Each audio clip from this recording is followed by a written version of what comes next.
Жал и рамковниот договор, како и се друго во нашата држава, некако им подлегна на оние симптоми на партократија, на политички клиентелизам, така што се е сконцентрирано на елитите, а многу малку е сконцентрирано на вистинските проблеми на граѓаните.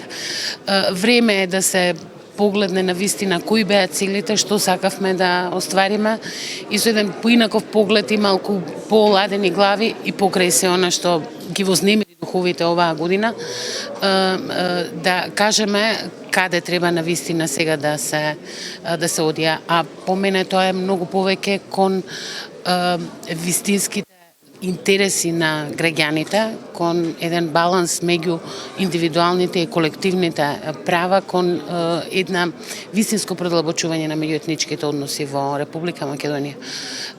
Велам за жал, во голема мера партиските интереси влијаја на и на остварувањето на рамковниот договор, така што понекогаш ги губиме од вид неговите првични цели.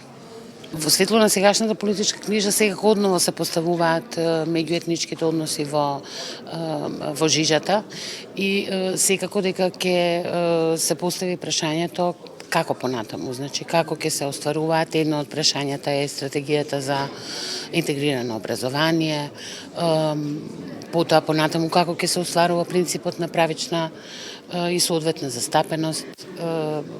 Се поставуваат и нови прашања, како што е прашањето на буџетот.